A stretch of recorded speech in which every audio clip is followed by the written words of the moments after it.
with people and want to implement kingdom goodness, authority, flourishing everywhere that I go. Well, today we're talking about unity. I called it unity collaborations, partnerships that crosses cultural divides.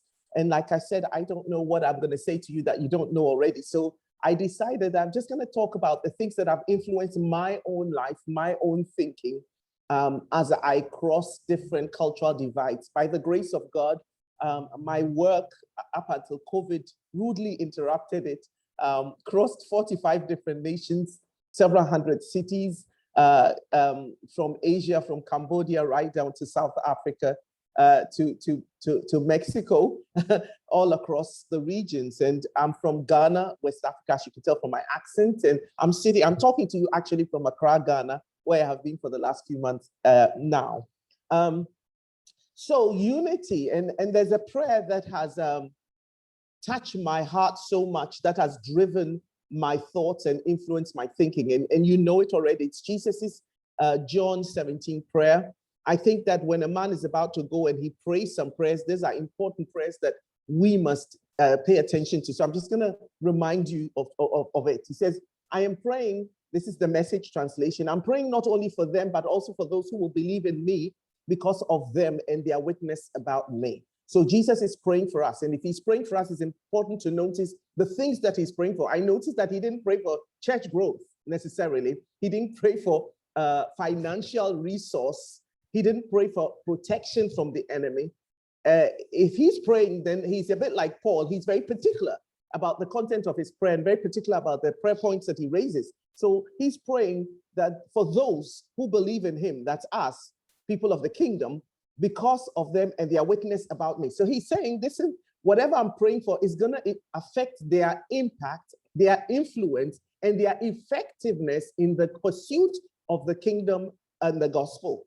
He says the goal is for them to become one heart, one mind, one heart, one mind. He didn't say that we should be like each other. He said we should become one heart, one mind. When the person suggests that this is their prayer, it means that there will be diversity. There will be diversity that breeds division. It means that he's already acknowledging that we're going to be different in many ways. But in spite of our differences, let there be one heart, one mind.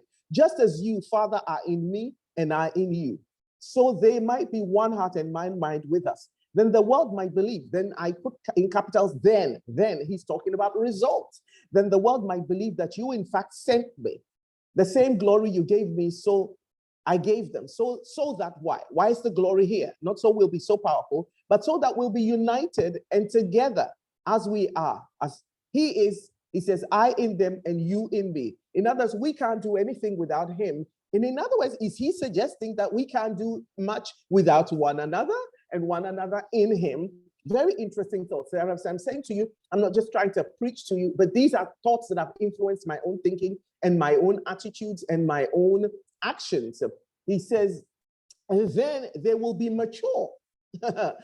Does it mean that when we're not united, we're behaving like kids? We're immature? Then they will mature in these ones and give the godless world evidence that you've sent me. Evidence. The world is looking for evidence, peculiar evidence. It's evidence that you sent me and love them in the same way you've loved me. And this is so important. This is so exciting because he's not talking about all the things that we pray for fervently, that we fast for fervently. He's praying that we be one heart, one mind. He's talking about our unity. He's talking about the way that we interact with one another. Maybe he saw that this would be our weakest link. This would be our weakness. This would be an obstacle to our progress. And I think that we should find this priority our priority. If the one who sent us has foreseen that some things will endanger us, some things will cause us to be slowed down, some things will make us ineffective, then I guess we have to pay attention to that. So he says that we be one as one man, that we approach as one man. I think it was Gemma when he was speaking, he said that we believe in one church. The letters of Paul were written to the church, not the churches. And the thing about unity is action. Unity is not talk. Unity is action. So I'm reflecting on all of these things And as you'll hear in a few minutes, the things that have challenged me. So he says, let's go as one man. Why? So that the world may experience, they will see something, we may bear witness to something. So first of all, what does that witness look like? What is it that the world must see? And we must write this down as part of our vision. This is what the world must see. So a lot of our vision has to do with our pursuit of the world. And it doesn't say, a lot of our vision doesn't say what the world must see in order to be convinced. But that's what Jesus said. He said the world will see something in order to be convinced. So we've pursued evangelism. Yes, we've pursued social enterprise. We've pursued all of these things. And it's good. But he says that it's not enough to persuade the world. They must see something they don't have. I mean, if I'm sitting right now in Accra, just about 5 minutes drive from me is a big Islamic medical center. So whatever we're doing, sometimes even Muslims do better. They're more generous sometimes. They extend themselves better. And that's been a strategy for, especially for developing countries, where they'll come in and they'll do all manner of things to win some. You know, so that cannot be just the enough thing. There's got to be something else, Jesus is saying, that persuades our world, that we must, is he saying that maybe unity is something we model for a world that is so divided, a world that will kill one another, dog eat dog, a world that has never known diversity in cities like it has now, where the walls are flat? It's a global world, we're interacting differently, where migration is so expanded right now. It's on steroids. You know, the movement from people groups to different locations that is not natural to them. We're living in a world that's our reality right now, and the world is trying to make sense of unity, and they don't know how. And maybe Jesus is challenging us and say, I need you to model as my church. Let it not be said that you sing and you clap and you do this and you pray and you do this and you do that, but let it be that they see this too, that as a model for them, so that they will know the way forward. Besides, it adds credibility, it adds authenticity when we speak truth to power, and we're challenging governments about what they must do and how they must do it, and saying you must stop this thing and you must stop this thing. And they're looking at us and they're saying, but you're more divided than we are. Is this what Jesus had in mind? Was he saying that authenticity, it's a powerful thing when we're trying to preach the gospel, so that it adds credibility to us, so that I think even in the spiritual realm, you can fool men, you can't fool the spiritual realm. Maybe the spiritual realm, because when he talks about Psalm 133, there's an ambush there when we dwell together of the enemy. There's something that frustrates the enemy. Do we even speak into the heavens when we are as one? So these are thoughts that are going on in my head that I wanted to share with you. I'm sure they're going on in your head too, but we need to keep rehearsing them. Did Jesus say we have something to model for them that reveals God's wisdom, that reveals God's way, that reveals God's nature, that glorifies and honors God, that reveals a movement that has never been on earth, that makes people stop and say, who are these people? You know, and the early church says they never even dare touch them. Who are these people that are so strange that we dare not touch them, that we come to learn from? When I do leadership development, I'm always going back to what Jesus said in Matthew, that this is how, don't do it the way the world does it. And yet we are learning from the world. We go to a university to learn leadership from the world. Maybe it's time, and my goal is that the world must come to us as leaders. In fact, as I'm just speaking to you, I just got an invitation from the Israeli embassy. I just a few minutes ago, I saw the invitation. I think it came in yesterday, to do something with others, a collaborative effort for women in Israel. I'm like, yeah, Jesus, yeah. And I'm being invited as a Christian pastor. I'm just thinking maybe, and I've seen other speakers, they're also Christian. Is it that we're modeling something that the world needs?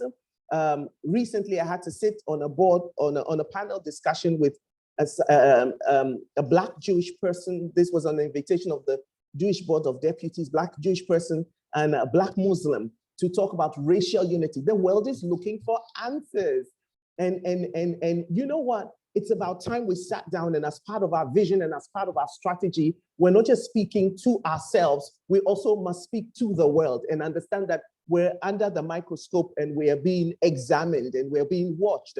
And so just getting on quickly with unity, That state of oneness, I don't think that it means that we have to have one same doctrine, one same uniformity in everything, but there is a recognition, and this recognition is some of the things that I want to talk about very quickly. The fact that Jesus prayed doesn't mean it automatically happens. The fact that we might have it as our desire doesn't mean it automatically happens. The future doesn't just happen. It is a reality created by those strong and determined enough to exert control. We have to be strong enough. We have to be determined enough. So unity has to be intentional. It has to be personal. It has to be corporate, but it has to be a pursuit. The proof of pursuit of desire is in the pursuit. We have to, it's a journey. It's a lifelong journey. We cannot shut up on it. We cannot keep quiet on it. We have to keep pursuit. Yes, we will make mistakes. Yes, sometimes we'll fall. Yes, sometimes we'll have a fight. But listen, as I tell people all the time, the tongue lives in the mouth with the teeth, and sometimes they draw blood, as an African proverb says, yet nobody has moved out yet.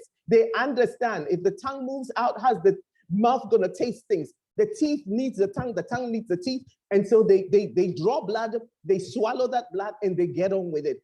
There will be times when we will have differences, but the idea of unity must be greater. And let me just stop here and tell you why I'm driven by this big picture, this great idea of unity. I observed a friend of mine in conflict with another, and he had a mega church with another mega pastor, and no matter what I said to my friend, he wouldn't listen about being the bigger man. He wouldn't listen. And I remember where I stood exactly, and the Lord says, I will give them big ministries, but I won't give them the city. And he said, Celia, can I trust you? For me, it's a question of, can God trust me with his vision? If God must trust me with his vision, I must see beyond differences. That's what God told me. And it's haunted me since. He says, I'll give them. If you want a big ministry, you're going to have a big ministry. But remember, he didn't call you to pastor or lead a church organization or whatever you're doing for its own sake. He gave it to you for human flourishing, for the shalom of the city. He says, I won't give them the city. I won't allow them to be part of what I do in the city, but I will give them what they want. They're fighting over big ministries. Let them fight over it. And so for me, it's a question of, can God trust me? And I'm challenging you. Can God trust you? Can he trust you with his heart? Can he trust you with his intent? Can he trust you with his vision? The future doesn't just happen. It's a reality created by those strong and determined enough to exert control and influence over their environment by applying necessary faith, necessary attitudes, necessary behaviors, skills, resources, and effort. And so, if God's going to have some things happen upon the earth, there are three things that are important. His compelling vision to see his kingdom come upon the earth, the kingdoms of this world being overridden and governed by the kingdom of God.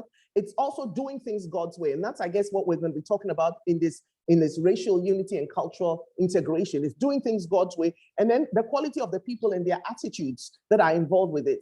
We have church singular, but many people, unity in diversity. And we know that the Bible opens up with an ask theme. If it opens up with an ask theme, the law of first mention is important. It might end with an ask theme. It means with diverse tribes and so on. So in between, we must be working the ask. The God who saw man and said, it's not good to be alone. The God, even in the First World War, they said they used to send soldiers individuals, and they found that they failed. So they began to send them in teams, in units, in pairs. Jesus sent us out in pairs. And so what is this together? We're going to do this thing together. Even the animals were together. Why together? Who together? How together? What is the proximity of together? What is the union of together? What is the companionship of together? What is it going to look like? What is it going to feel like? What is it going to taste like? Doug Small says that the most dangerous question is asking other pastors, is there something God would want us to do that we can do better that would advance the kingdom? Is there something God would want us to do that we can do better together? That would advance the kingdom. That together in synergy. That together in mind. That together in resources. And so I like I said, these are thoughts that challenge me. So I want to talk, first of all, why do we do what we do? Paul says in 1 Corinthians 9, I do it for the sake of the gospel. When he talks about, I become all things to all men, he said, for that I may win some. So we do what we do for the sake of the gospel. It's very healthy to remember that, because I pastored also for many years.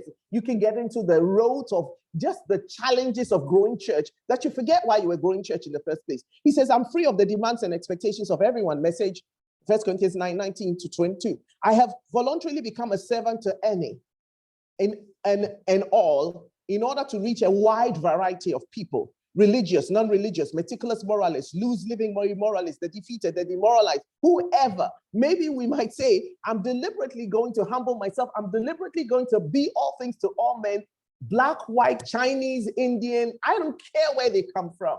I'm going to be this thing. Why? Because the gospel is at stake for the sake of the gospel. That's a mindset that will get us one. The gospel is diverse. It's filled with diverse. We see different people coming. We see the first thing that shook the church was even racial disharmony. It's going to take all sorts. All sorts are our goal. And so it's going to take all sorts. It's foolishness not to put all these all sorts into one so that we can do it. I like what somebody said. He says, exposure to a single influence begins to transform us into its own image. If we just have a black church, we just have a white church, then all things will be transformed into that single image. But that's not what. It should be transformed into a God who believes in diversity. And so we have to ask ourselves, why do we do what we do? It'll ground us. When you find what you do, it'll make you become all things. It'll make you that adaptable, flexible person. Number two, the bigger picture, kingdom, city, shalom, and human flourishing. It begs the question, and I've asked myself many times, am I hindering this flourishing or promoting it with my attitude? Am I hindering this shalom, the shalom of my city, with my attitude, or am I promoting it? We've got to ask ourselves that. Is my church hindering it by the way we talk, by the way we do things, or is it flourishing it? You know, I've had occasion, and I hope I don't get into trouble saying this, where we sat with government ministers, and you can see the division in the room because self-promotion is taking place. And we had one opportunity. Come on, when the prime minister invites you to sit in front of him, there's got to be a we language, but we've gone with our I attitude. No wonder nobody takes it seriously. And so I must ask myself, when we have opportunity to interact with local authority, am I promoting the work of other ministries? Am I coming as a we, even when they try to divide us in their talk? Though I know the truth, am I going to cover it and say, I'll sort it out with my brother, but this is family? How do we come across when we're dealing with outsiders? You know, unity starts with the individual, how you should act towards people, the outworking, your own mindset. When it becomes a thing that has to be an imperative, then it's a whole different ball game, how we think and act. Our differences are there, of course, they have the potential to create disunity. Our passions have a potential to create disunity. That's why God says there must be like-mindedness. If we have problems with uniting with other Christians because of difference, sin and doctrine, we have to ask ourselves, are they like-minded with Christ? Let that Christ thing, again, it comes down to it. It boils down to coming down as one. Okay, and then let's look at the differences that have come with culture. So I'm Black, and then I can give you a very easy example. Prayer meetings for Black people are different from prayer meetings for white people. You come to a prayer meeting, we're shouting, it's all out there, you know? And then you go to, for me, that was one of my first cultural shock. You go with our Caucasian brothers, it's quiet, it's more reflective. Is one better than the other? No, but one without the other is bad. So we ought to see that I don't have it all. And it is pride that keeps us divided, because pride says, I have it all. But humility says, I recognize my way cannot be the only way, because the Bible talks about quiet reflection. It also talks about crying out with a loud voice. It talks about exuberant praise. It talks about different things that are not really as sanctimonious as we think, that just has to do sometimes with even just style. And so we got to think about that. We got to think about, are those things hindering, or can we collaborate? Can we put something together? Can we come together in these things? Because our culture for Black people, you come to Africa, we're loud. We dance is part of our expression of worship naturally. Loudness, we just how we call upon our gods even before we knew Christ. It's part of how we are shaped. And there must be a reason why God demarcates nations and says, I want you to do this, and find your own expression of worshiping. But when we come together as one, we can fuse them together a bit here. So I'm going to throw a challenge to my Caucasian friends. When was the last time you sang an African song? Because Africans also in our little places sing, we stop singing African thing, and we say, we're in this community, let's sing a song that reflects our community. But our community reflects Asian, our community reflects African, it reflects South American. When did we intentionally sing these songs? or have even a welcome sign that reflects all of this community. If we don't do that, then I don't think we're serious about our unity and about our cultural difference. It also helps to find out where have I come from? What is it that's shaping? And I just want to help, again, my Caucasian brothers. When you find the African church, sometimes we're in silos. It's because when we first came as migrants, we weren't really understanding the whole diversity thing or integration. People looked for familiar people. They were strangers in the land, so they would look to get in with their companions, people who look like them, sound like them, sing the same songs that they used to sing, as we say back home. And that's how it started. And so for many years, maybe 20, 30 years, I'm talking about the African church in the diaspora, the diasporan church. That's what we did because we found safety and security and comfort in those things. But now the Lord is stretching us. So we're also looking to a hand. So when you see us in those silos, understand that's where we've come from. We don't want to stay there, but that's how it happened until the Lord began to challenge us to look and seek the shalom of the city where he's brought us. And we don't know the way. Maybe the Caucasian church can go to the African church and say, this is how you seek shalom in the city that you've come. Maybe you have suggestions. And maybe we can explain ourselves to you and say, this is why we think the way we do. When was the last time we went up to the next church and said, what are your prayer needs? When was the last time we gave to a church? I don't believe that you can be, diversity should start from your neighbor that's far away. I'm talking about the one on your street that doesn't sound like you, look like you. In this COVID time, when have we extended, how much? I'm sure a lot of us have done this, so pardon me, extended a hand and said, what's your need right now? Share our space right now. Here are resources right now. Because unity is not talk, it's action. And it's the little steps of action. Like I said, there has to be intentionality, more attention paid. There's got to be attentiveness paid to each other. And you know, the more attentive you are to me, the more you've got my attention. The more attentive you are to me, the more you've got my attention. So if you're writing goals, write down how attentive, what does it look like when I'm attentive to the next pastor? I also think, and Gemma is a great believer in this, trust you me, to eat together. And so just getting together, and Gemma, let me know how many minutes I have left so I can shut up. I didn't take notes of the time, please, if you put it in the chat for me. But how attentive, how are we eating together? There's nothing like breaking of bread. So I'm looking at 1 Chronicles 12, where David has waited almost 15, 17 years to become king. And he's got different people around him, but they come to Hebron. And Hebron is a place of alliance. Hebron is a place of collaboration. It's a place of partnership. And all the different tribes for the first time come together. And even their enemies say, oh, you can't defeat it. And David says, you haven't seen an army like this together. That is like this, because these are different tribes, and the Issachar people come, they're different, and the Gad comes, and Benjamin, and all of those are different. But at the end of that chapter, it says that they sat down, and before that end, it describes their faces as people whose faces look like lions, and they are aggressive, and you know, they're ambidextrous, and it's all to do with their proudness and their skill and their power.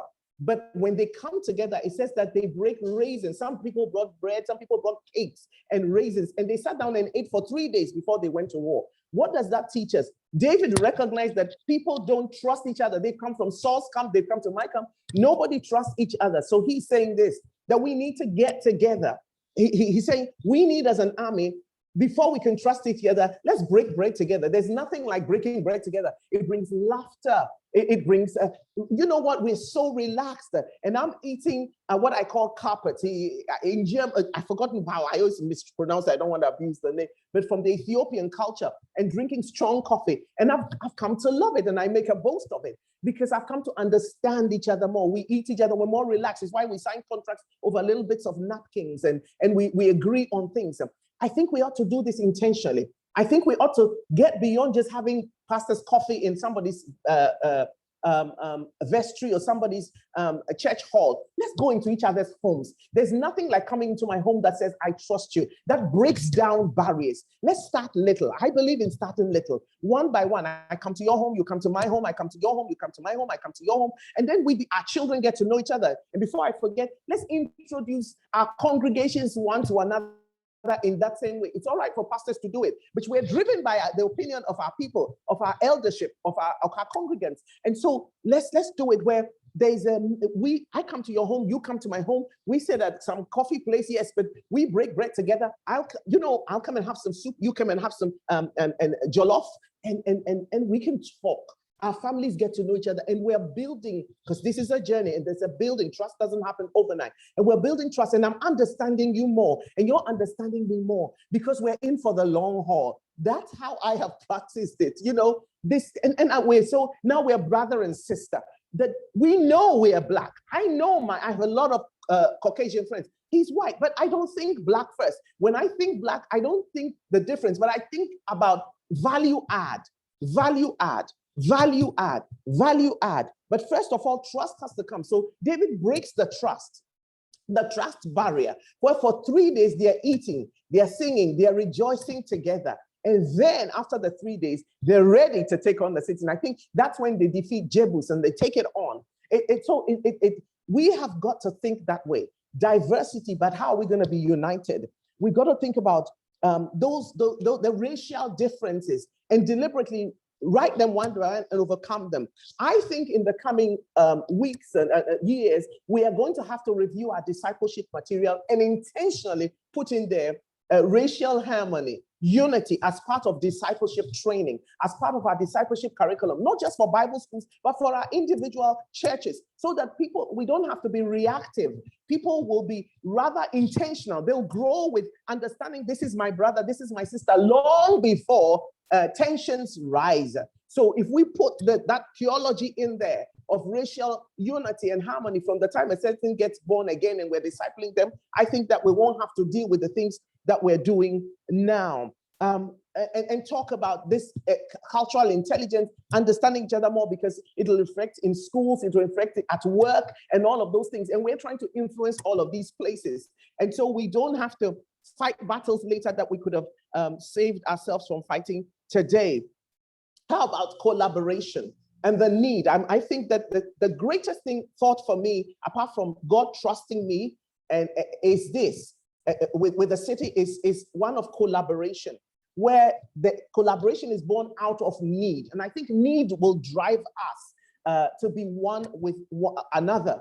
When I look at, I need something from you because I don't have it. That's important. I don't have what I need, but you have what I need. And so I always say this, that Mordecai seems to have all the wisdom. He's my hero. He's my hero. I got to tell you the truth. He's my hero before Esther. He's the guy who's got everything. And I'm saying to God, why isn't it the book of Mordecai? Instead, it's the book of Esther, But Mordecai has all the wisdom. He has all the intel, but he hasn't got access to the king. He's sitting at the gate. Now, there's a lady, wonderful, sexy, beautiful lady who the king loves. She's got her mouth to the king's ear, and she's got nothing to say until they get together. When the one with the intel, the information, the wisdom gets together with the one whose mouth is next to the king's ear, we know that victory has been won. We just celebrated Purim.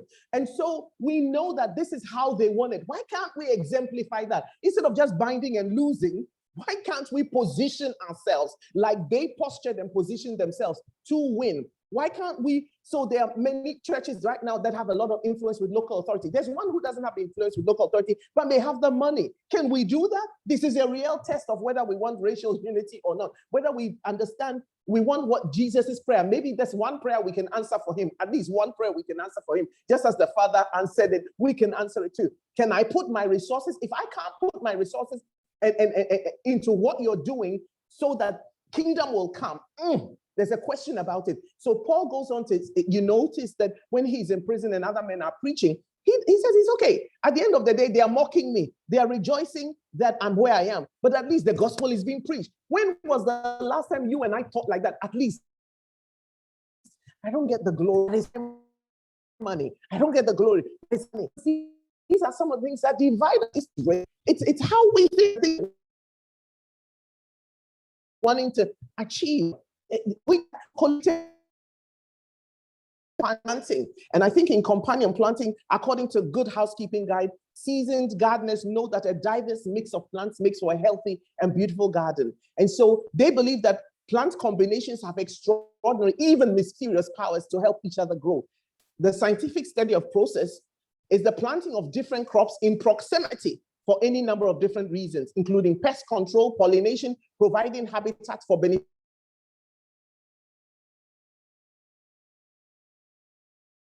artificial insect maximizing face. The life identifies himself as the ultimate chief gardener. He starts with a garden. He's a gardener and he talks about pruning and so on. And so let's look whether or not part of his prayer wasn't a companion planting thing. So we see that in companion planting, they would grow maybe a rose with a garlic.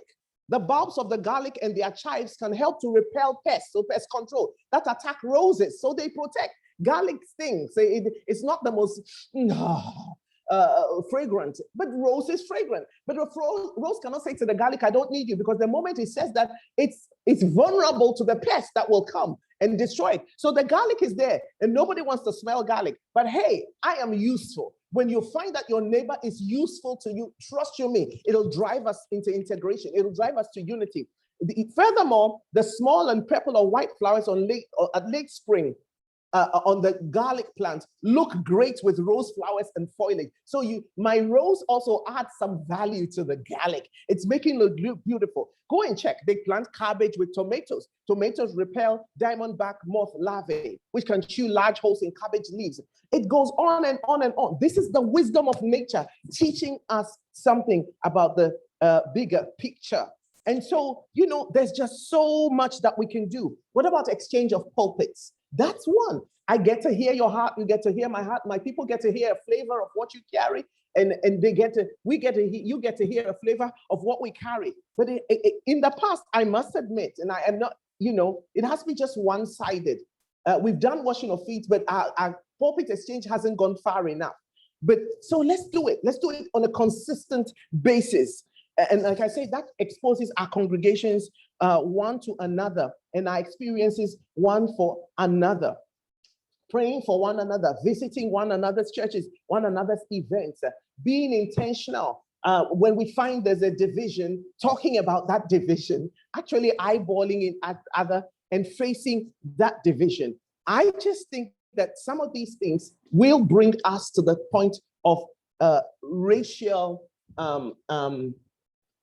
unity and crossing cultural barriers. So one of the things I just wanted to say is this also, as I close, because I think there's going to be Q&A, is what's the content of your personal prayer life? Are you praying seriously about the attitudes that stop you? Because I have to pray about the attitudes that stop me, that would become an obstacle in my pursuit of unity. Am I too, what is the word I'm looking for?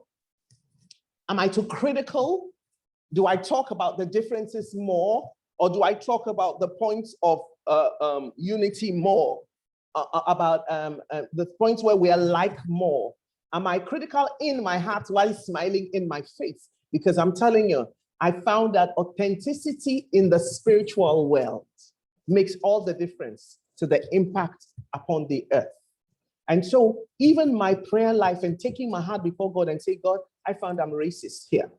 I found that I used this terminology when I was with my African friends. That was derogatory to others, to my Asian friends, to my Asian friends, to my colleagues, to my Caucasian colleagues.